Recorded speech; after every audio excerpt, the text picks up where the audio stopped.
I only had $200 left to my name when I started my Amazon seller business. And today I'm going to tell you exactly how I did it and built it up to 6 figures. My name is Rebecca, but you may know me as Find It Flip It, the girl that goes to all of these TJ Maxx, Marshalls, and shows you exactly how you can make money from these stores. I started Find It Flip It a little less than a year ago, mainly just to show people exactly what I do and how Amazon really changed my life. I have been an Amazon seller for 3 years now, mainly doing retail and online arbitrage, utilizing big brands like Nike, Adidas, Under Armour, Adidas Originals, Puma, etc., finding them low and reselling them high on Amazon. The start is never easy, and it may seem so easy, and I might just say at the end of my videos, it's just too easy. Just too easy.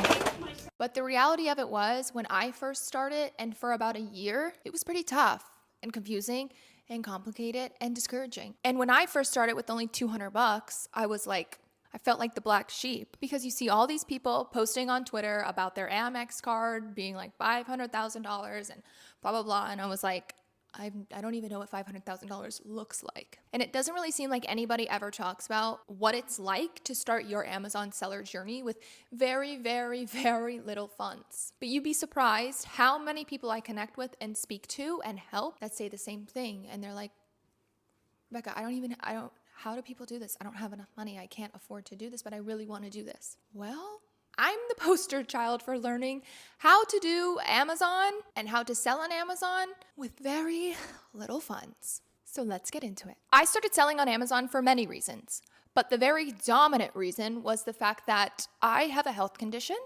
And when it first came on, it was very strong, and I had to be in and out of the hospital 3 different times. But let's backtrack a little bit farther and tell you a little bit about me. I played volleyball in college, and I got my degree in exercise and sports science. But really, my only goal with that degree was to open up my own gym, which was not happening, a fresh graduate out of college in the middle of COVID. So I applied for different internships, and I ended up getting approved to become an intern at a Power 5 level for strength conditioning. It was an unpaid internship, which I was completely fine for 1 semester. But when you're working from 4:45 in the morning until 7:30 at night, you don't really have time to have a job that you can go to actually make you a little bit of money to help pay some bills. And let me just mention that was 7 days a week. So I had to think of different side hustles that would be flexible for the little time and weird times that I could try to make some income. And that is when I found out about DoorDash. And I would DoorDash immediately after work, just start picking up orders and dropping them off to college kids, to their apartments, to their dorms. And let me just say this, this is not an ad for DoorDash at all. Please, it would be a dream to be sponsored by DoorDash, because DoorDash holds such a special place in my heart, because they genuinely help me pay utility bills, eat, and they helped fund the beginning part of my Amazon seller journey. Once that semester finished, I was asked to come back and be hired with a salary of a whopping, I think like $22,000. And so I did that almost for the full year until I just really couldn't take it anymore. And I was like, strength and conditioning at a college level, there's no way it's like this everywhere. Meaning having to work from 4:45 in the morning to 7:30 at night, setting up the weight room, breaking down the weight room, going from team to team to team to team, constantly on the floor, not even being able to eat lunch. And I was looking for other strength and conditioning jobs to see, can I just experience it somewhere else and see if it's really like this? And that is when I got another job at another Division I college in the state of South Carolina. And I started that job November 1st.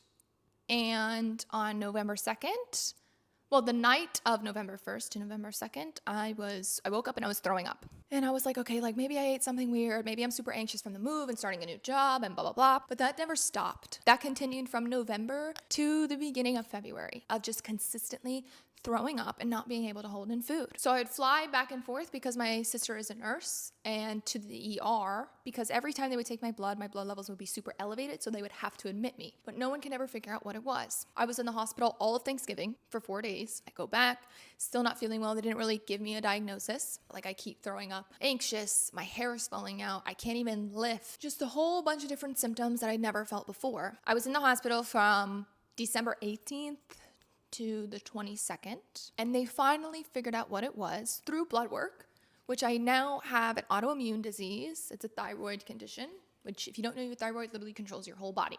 So if something is off, check your thyroid, because thyroid is control of all of this. And if it's off, you're screwed, essentially. And it wasn't until I was in the hospital for Thanksgiving where I had like an epiphany, essentially, where I was like sitting there in the hospital bed on Thanksgiving. And I just realized like my life does not have to be like this at all. This sucks. I wouldn't wish this on anyone. My schedule, my traveling, my hours, the demand.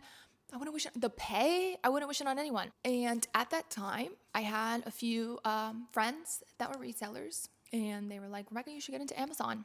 I was like, "What do you mean? I just shop on Amazon." They were like, "No, like you can sell on Amazon and make some pretty good money." And I was like, I have nothing left to lose. Like I said, I love door dashing and I love doing volleyball private lessons, but it's just not going to pay the bills. It's just not. And neither was strength and conditioning. So it was at that time when I realized, and I was like, okay, I'm going to do this. Like I said, I always wanted to be a business owner. So that was just like my own mindset first step of, I'm just going to get an LLC. And I did.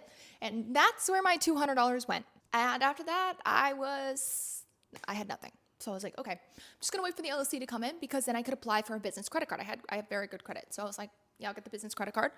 Not a problem. So after I got the LLC, got the business bank account, got the business credit card, and then I was like, okay, I can at least start putting some money on the credit card to at least get this started up. And once the LLC was finalized, I then created my Amazon seller account.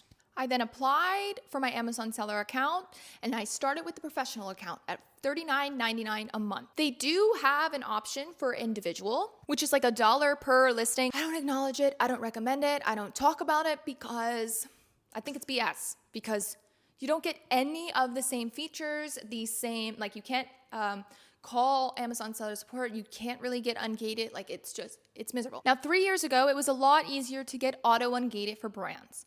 So that is what I started with. I just started I had a TJ Maxx super close, so I would just go to TJ Maxx and I would just scan the crap out of all of the aisles. And a lot of things would hit, like a lot of things would just auto ungate for me, and that was great. And I would just kind of keep doing that until I had about 30 to 40 units, and I would get that out as a shipment. Now, speaking of shipments, right, you now need to have supplies to get out your FBA or FBM shipments. So with that, I ordered the cheapest supplies that I could find, which was 1 Scotty peeler to peel the labels off, 6 rolls of tape, 1 set of poly bags. And as for boxes, I would either steal them from work, or I lived in an apartment complex and people just put perfectly put together boxes out or in the trash. So they were free. Sorry. As for labels, I was still working, so I would print all my FBA shipping labels at work through their printer. Once I got out my first shipment and I started to see like 2 or 3 sales, I was like, oh, okay, cool. This is cool. Like I'm literally getting paid to shop. Amazon's payments, when you first start, they want to trust your account and like trust you essentially. So they kind of hold your payment in an account level reserve for about like 2-3 weeks. They'll pay you like $60, even though your account level reserve might be like $250. Wasn't really seeing any money in the beginning because of just Amazon's policies. So I was still door dashing and doing volleyball private lessons. From DoorDash, I would take that money and then apply for an ungate. So the first ungate I did was Nike. And as we know, you have to order the 10 units. So of course it came out to around like $185, $200. But luckily during that time, I literally got approved for Nike in like 8 hours. Then I just kind of kept recycling that process with Adidas Originals, Under Armour, etc. When it comes to sourcing on a low budget, you really, really just want to stay in the clearance aisles. And you don't really want to be spending any more than $8 to $10 a unit. If you can stay at 8 and under, that is prime. Once I started seeing success with Nike, I pretty much came to the conclusion that I was done with strength and conditioning. But the main reason why I had to stop doing strength and conditioning is because one of my main symptoms from my condition is muscle fatigue. And one of my main sports was men's soccer. And it actually came to the point that I couldn't spot them anymore. It wasn't safe for me to kind of be that safety for them because we were all going down because I couldn't lift that weight up. I was officially granted the health leave in June.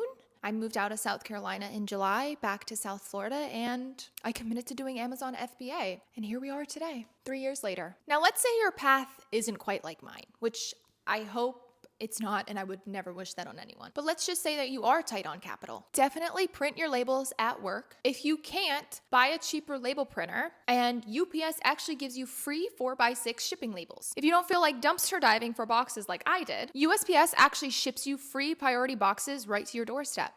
And since some of those big profitable brands right now are restricted and no new seller can apply, then I would go to your local TJ Maxx and other discount stores and see the products and brands that you're seeing a lot of and see if you can ungate those brands on Target. Some type of credit card is going to be your best friend. So if you're tight on capital, I recommend getting a cash back credit card. That way you are getting some type of rewards for spending. Comment down below some of the struggles that you had when starting your Amazon seller journey. When starting out, I do recommend just starting with retail arbitrage. I do believe that you can find the cheapest and best products in store to flip on Amazon. I also believe in visual learning. So I do think it's very important for you to have a product in hand, scan it, look over all the metrics and data so you're constantly going back and forth from the product to the data to really start to absorb the most important part of selling on Amazon, which is the data. When it comes to selling on Amazon and really any business venture you start, the name of the game is always spending money to make money. And when it comes to selling on Amazon, you really don't need to be spending thousands and thousands of dollars to get started. I am living proof of that statement, as well as hundreds of students that I have helped. We keep it transparent here. It is a process. It will be frustrating, but keep going and keep recycling what you know. And you got this. If you enjoyed this video, please make sure to like, share, comment, and subscribe because I do post a new video every week. As always, let's keep finding and flipping.